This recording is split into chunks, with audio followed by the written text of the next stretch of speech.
لغلغا وحوص اللهين اللذابتا وكل قيون الصومالية مقلتين حسن منافق وحو أرضبا أفلي باحبو قلي dalka Turki baan ku wareejinaya baarlamaankana waa la kala diraya marshal law ba soo baxay United Nations iyo European-kiina waxay ku soo rogeen go'doomin bad buu ku jiraa wuxuu yiri Allah ilaahay bad bay keentay doonidan la haabaylo ugu dhoof bismillaahir rahmaanir rahiim allahumma salli ala sayyidina muhammad salaamu alaykum wa rahmatullahi ta'ala wa barakatuh kulanti waana wanaagsan dhamaan umada Soomaaliyeed goob kasta iyo goor kasta joogtaan waa barnaamijkeena iftiiminta xaqiiqooyinka oo aynu maanta isku dul taagayno Xasan iyo kooxdiisii wuxuu yiri wax badso wax beel bay dhashaa war hoy ka daa ay dabanahna war ha iibin war dabanahna war waadal ay dabanahna war ciidanka ay dabanahna ka hadhi weyday Xasanow waa ku haysataa soo dhawaada barnaamijkana si share garay hadii salaadu ku joogtana u soo tukabad hayna galin hadii kale nabiga ku sallallahu Allahumma salli ala sayyidina Muhammad niki Xasan Sheikh ahaa ee dalka Soomaaliya u haystay hudeel uu isagu leeyahay eegay maantu hadaba bad ku jira maanta ayuu afli baax galay laba qodob baan rabnaa inaan isdul taagno qodobka koobaad waad aragteen warqad wiifta ah oo lalaysa oo safaaradda Mareykanka gashay intayna dhaaftay oo uu leeyahay dekada Berbera iyo dekada Boosaaso iyo aeroboortka Balidogle iyo kan Boosaaso iyo kan Berberaan ku siiyay Mareykanow adigu qaado warqadda aad arkaysaan Xasan baa qoray wuxuu u qoray Donald Trump إلا نقفكو هادو إيمان كبيرو أو آنو سياسات قرانين أو وحي أو هايستو وحوية راشن أو هايستو إيجي أو هايستو معناها وحلا كلا إبسانة يدلال ما هايستو نبكي ذا ليضا مريكان كي وحو لفولي دا كذا يألا بره ورقد داسي سفارة مريكان كمقدشوني كما بحن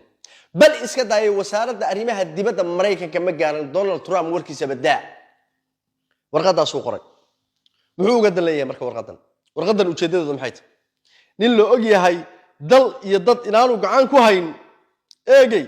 oo maanta waxa weeye meel waliba ay baylah tahay dekada Berbera oo Somaliland iyo Boosaaso oo Puntland ay Mareykan baan ku siinaya horta warqadii hoos baa la dhigay Soomaaliyeed xagga hoose safaaradda la dhigay tan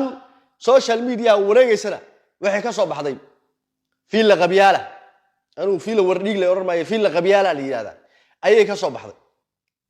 واتم وريجيس عالم كي أورن ملك استا بلاد يجي وشيء ده مركب واحد وسميني محيط مريكان كا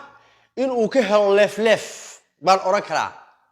عربين لف نه دونالد ترامب ونين والله إنه لف وإسقط شيء أيه هرت واحد وسميني وما ترى حبابين هذا محل ما ترى حبابين يا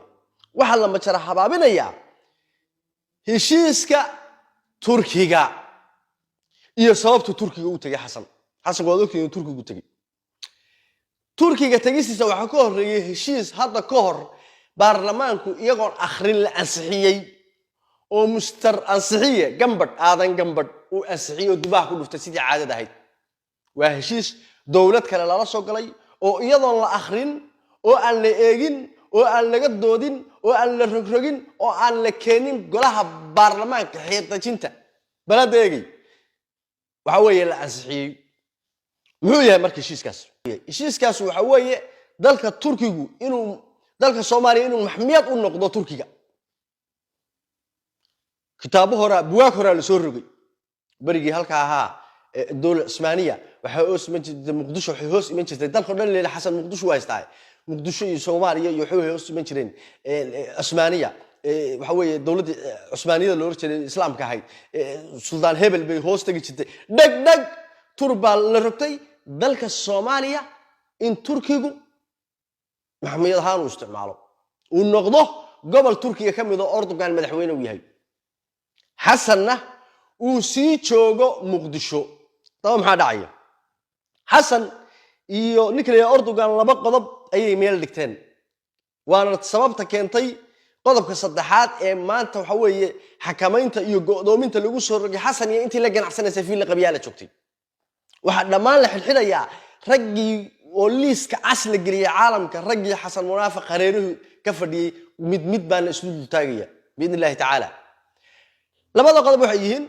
in ciidan dhow iyo 10,000 ah oo Turki ah in Soomaaliya la keeno beeskooduna uu noqdo cadale إلا عدلا وكانت قصري كدستي oo waxa weeye marka alyoomku yimaadana fiil qabyaalada tagaya marka dambana cadale u tagayo al-shabaab baa la dagaalay al-shabaab la dagaalamaya ma jirto al-shabaab masaajidka cali guduud bay qabsadeen masjid cali guduud ayay qabsadeen dhinacaan ceelasha biyaha iyo balcad bay joogaan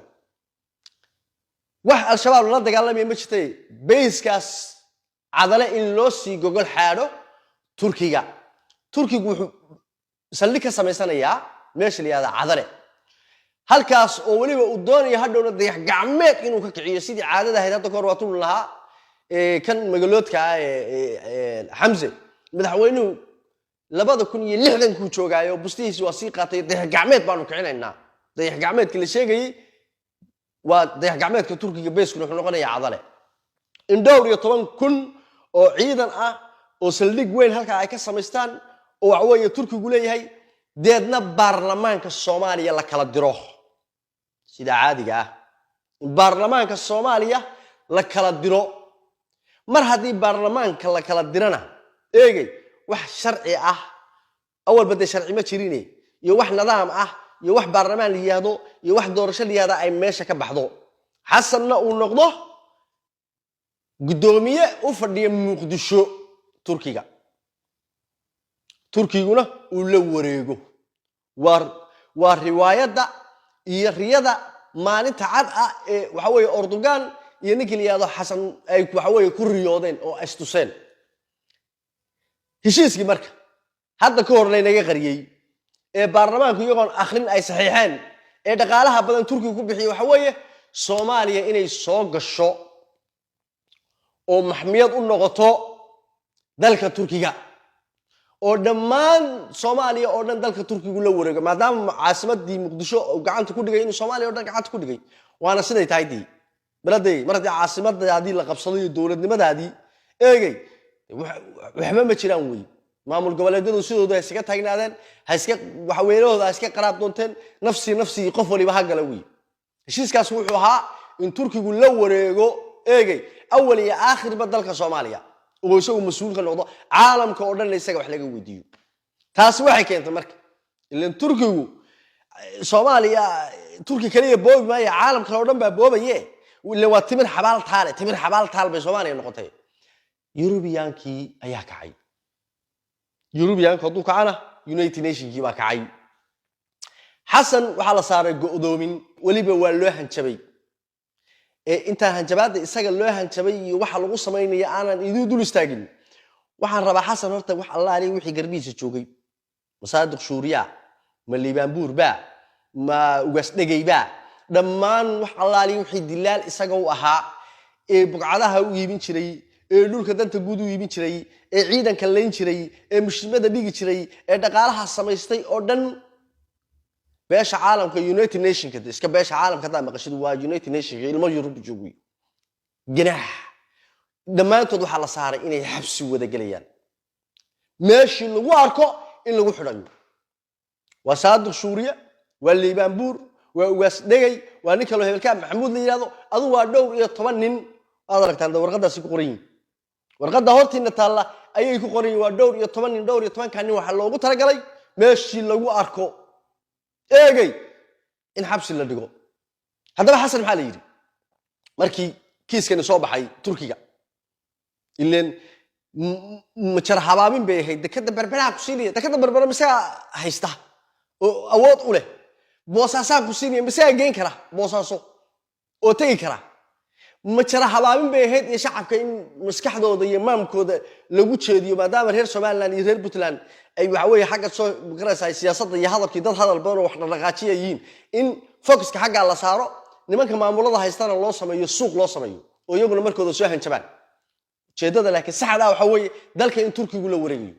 ariga Yurubiyaanki waxa dheen waxa la xasan oo soo dhawow waxa la yiraahdaa adiga iyo xaasaskaaga iyo caruurtaada eegay mooryaanta ay dalkii dadka boobaya ayaa ku xiga saadiq Suuriye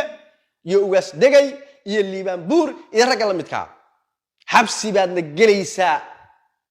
si cad baa loogu sheegay xasan talawacay baa la yiri adaa ku xiga you are next baa la yiri adiga iyo xaasaskaaga iyo caruurtaaduba jeelka liinta ku cabaysaan هذا صادق سوريا واسنجي يوم مرسى ليبان شلق يوم مرسى أنا هكو حاجة بقول حسنو هذا تشوتين dalkan aad ku wareejinaysid turkiga wuxuu diyaarsaday ciidan tiro badan oo dhowr iyo 10,000 oo ciidan ah dhowr iyo 10,000 ayaan dalka kugu qabanayaa baa la yiri dalkana maxmiyad baan gelinaynaa mas'uuliyaddan anaga qaadanaa adiguna waxaad noo noqonaysaa hosted eegay house niga baan noqonaysaa anaga waxa weeye naga hoos shaqeeya house nigarka waxa la yiraahdaa barigii gumeystihii Mareykanka dadka madow waxa weeye adoonsan jiray kuwa baa jiray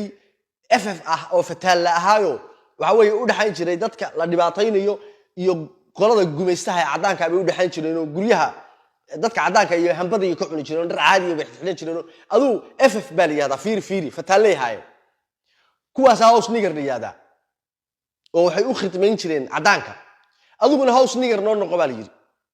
walkaas loo fadhiyo magac u yaal ah dalkan anaga la wareegayna haday shidaal tahay haday khayraad bad tahay haday mid dhuleed tahay meel kasta anaga gacanta ku qabanayna muqdishona waa ku qabanaynaa ilaan xasan Soomaaliya wuxuu yaqaanaa muqdisho Soomaaliyadaad maqashay xasan wuxuu yaqaanaa muqdisho warqadan wiiftada ay meelahan maraysaana waa ma jara habaabin laakiin Yurubiyaanku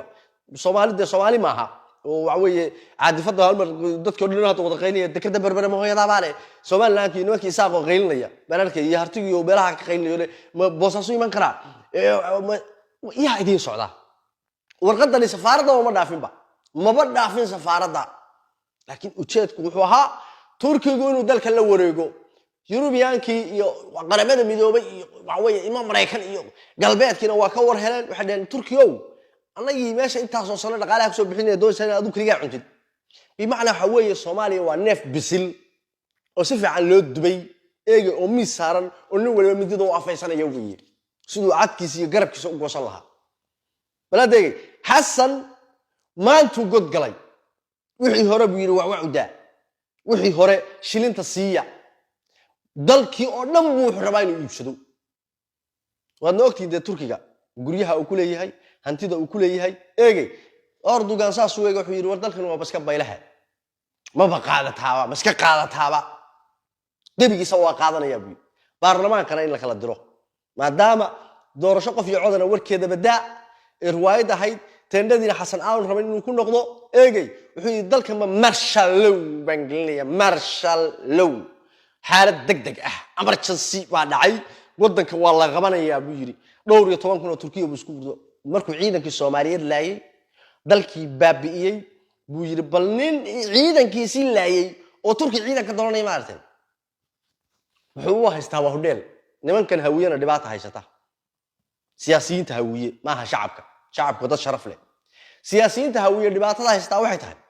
siyaasadda ganacsi oo arkeen ba hawaashkan iyo toontan ay xidhxidayaan eegay ayay u haystaan nimankan siyaasadiiba mid kasta oo siyaasi hawiya wax ka dhaadhacsan maalinka uu waxa weeye xil qabto ama siyaasadda ka qayb galo inuu milyaneer noqonayo siyaasaduna milyaneer ma noqdee dal iyo dad baa lagu hagaajiyaa mar haddaan gabayga uurkoo bukiyo arabi ka keenin afkuun baad ka leedahay tuxuu arar ma yeeshaan siyaasadda sharaf iyo karaamo lagu helo hadaadan u gaajoon hadaan hantidaada ku bixin siyaasiyiinta hawiyana waxay aaminsan yihiin maalinkay